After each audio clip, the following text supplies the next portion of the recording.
there, this is Kevin Wayne Johnson. I am the Chief Executive of the Johnson Leadership Group based in Clarksville, Maryland, and the author of this series of books titled Leadership with a Servant's Heart. We want you to know better, do better, and lead better. In this world, our leaders are not delivering what the employees are looking for. And great leaders are those men and women who are able to align their subject matter expertise with their heart, being compassionate and being empathetic, and also valuing, caring, respecting, and honoring those that we are responsible for in terms of development and coaching and mentoring. So Leadership with a Servant's Heart will help you to get there. Get your copy today everywhere that books are sold. Kevin Wayne Johnson. See you soon.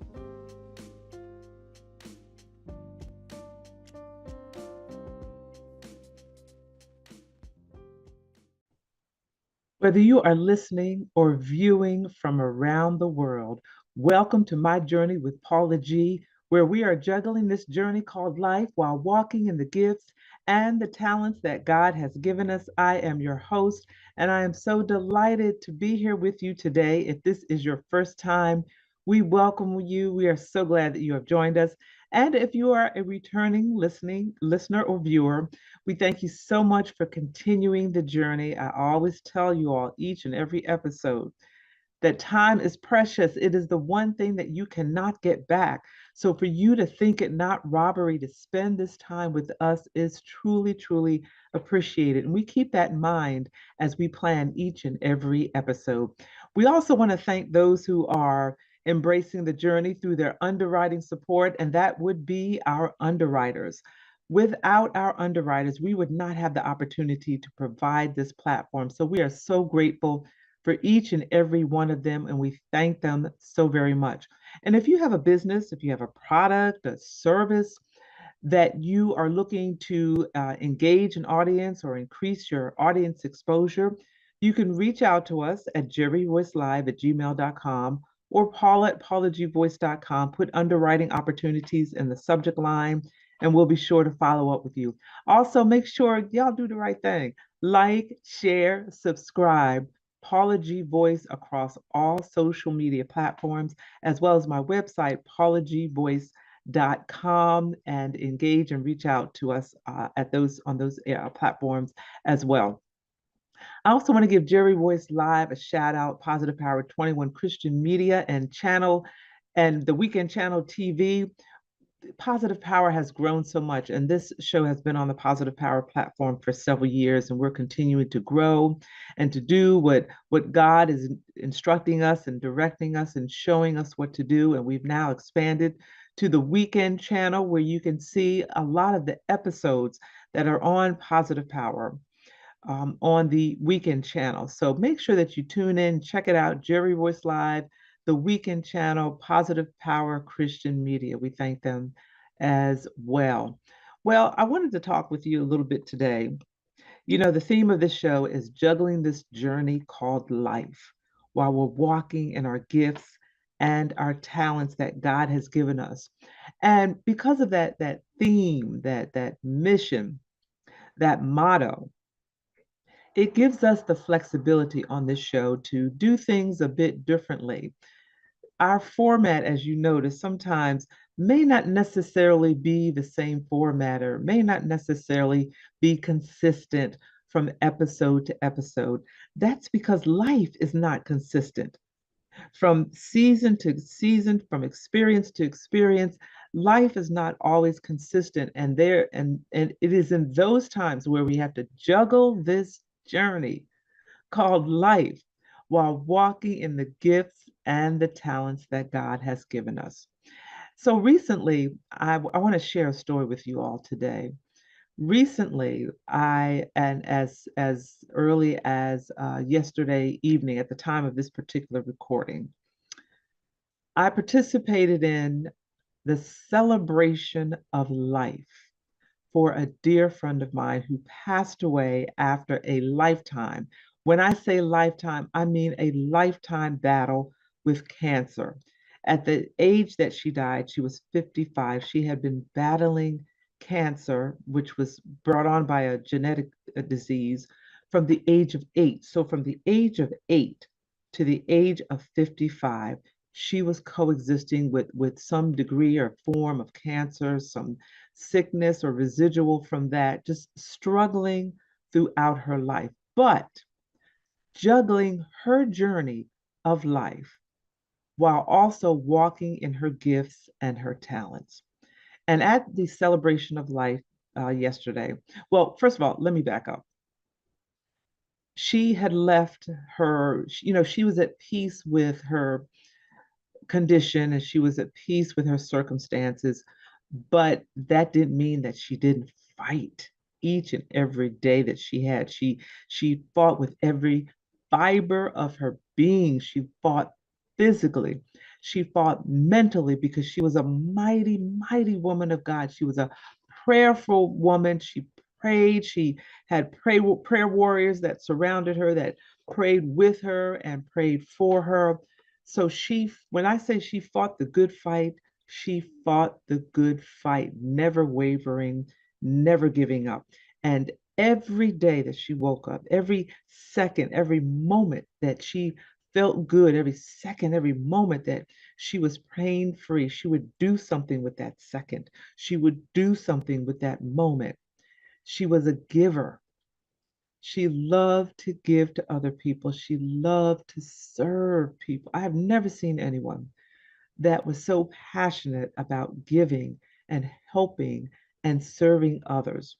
So when all of us were brought together in that room on last evening at the time of this recording, there were people from all walks of life, people that would not have otherwise connected as a result of this woman's spirit, as a result of this woman's light shining, as a result of the light of God shining through this mighty woman of God. It was just amazing to see so many people come together. But she had written out her own program for her celebration of life, and she left strict instructions. I don't want a funeral. She didn't want it in a church from the traditional sense, and I'll share. And she didn't want a somber atmosphere. Did not want anyone wearing black. So the theme of her celebration of life was shades of bluetiful, Bluetifil.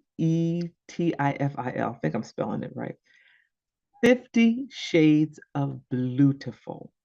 And the instructions were to wear any shade or shades of blue with sneakers. And sneakers became her signature several years ago because she would hold these annual events, the girlfriend's brunch, sneakers ball. She would hold these annual events.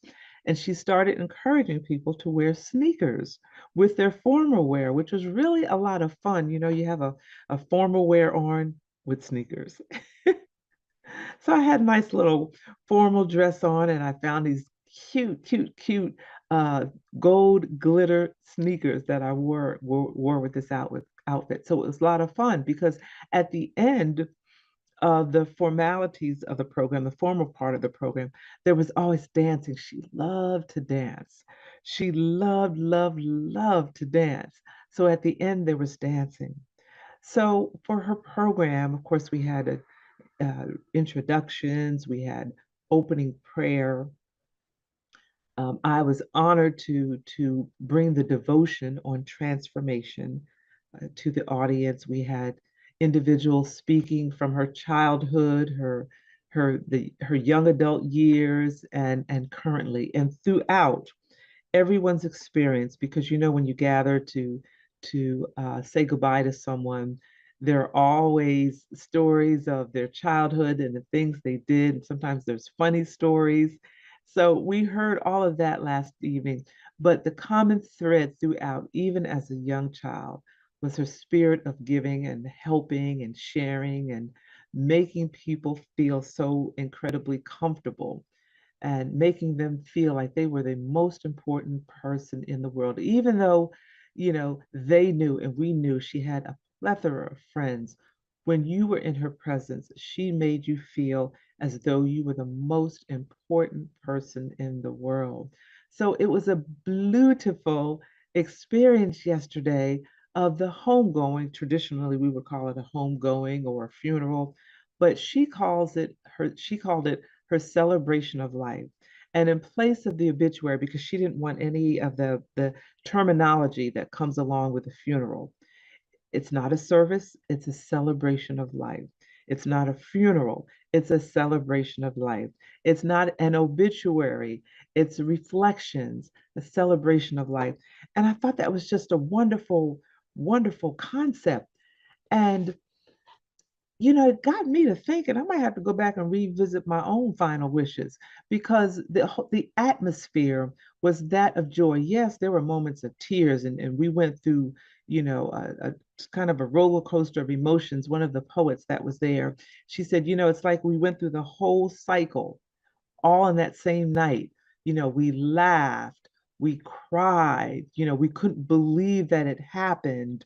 We thought about the different things that we could have done. We thought about the impact that she had in our lives. And that speaks to, sometimes we hear about that dash between your dates, between the date that you were born and the date that you have passed away, that dash. What have you done during that time of that dash in between?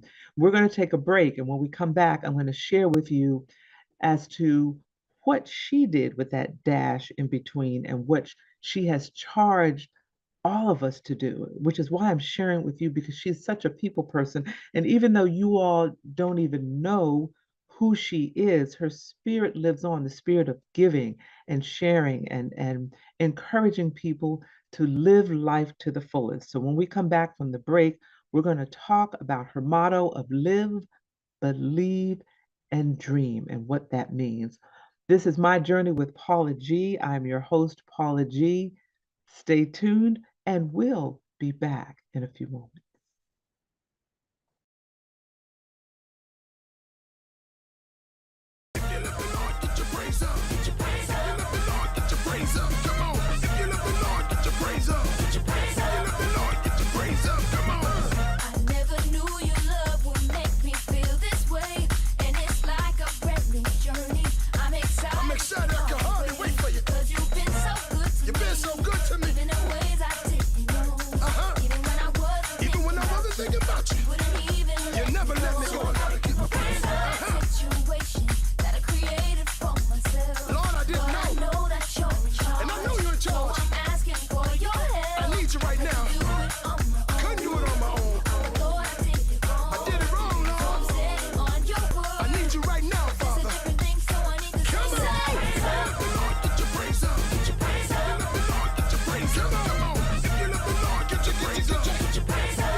That's what I'm talking about, Lord. Thank you.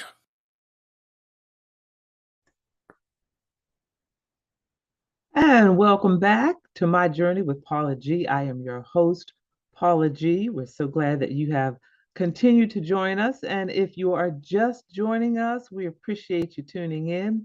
Before the break, I was sharing with you a bit of the journey of a dear friend of mine who recently passed away. We celebrated her life on last evening at the time of this recording.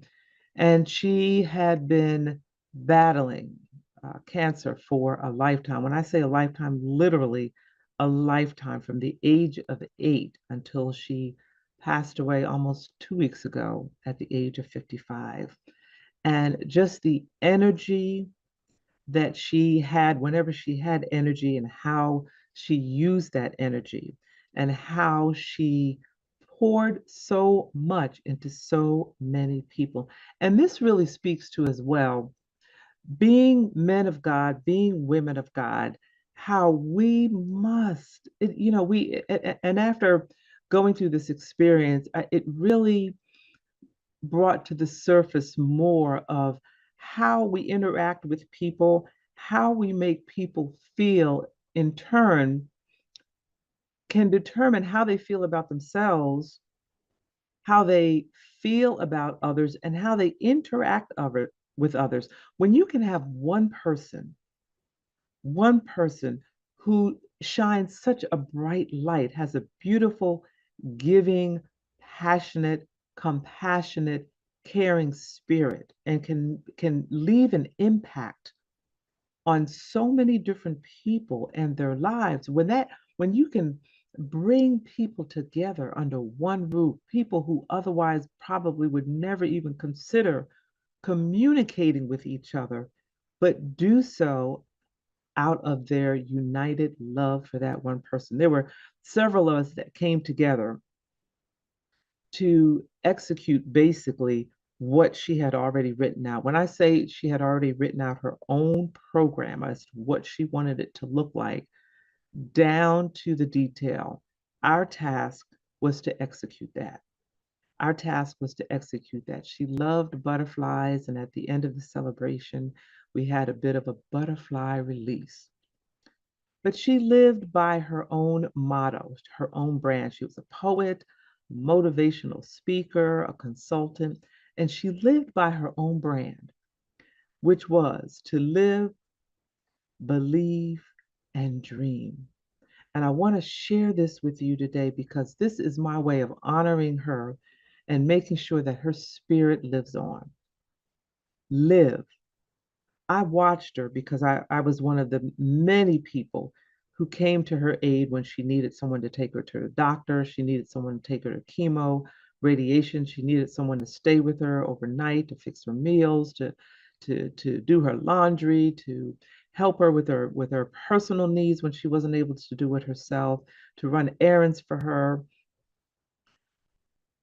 Every moment that she felt some degree of energy or good, she utilized that moment. She would get up and cook for her husband, cook a meal for her husband, cook a meal for friends. She would make something for someone. She would make phone calls and call them to check on them to see how they were. She would ask someone to come pick her up, to maybe go to a department store or a grocery store to purchase something for her to make or give to someone else, or make or give to her husband. So every moment that she was physically able, she lived. And I remember her saying, I want to live. Not thy will, not my will, but thy will be done, Lord. My will, my desire is to live. Yet not my will, just like Jesus said, yet not my will. Lord, Jesus said, Lord, take this cup from me.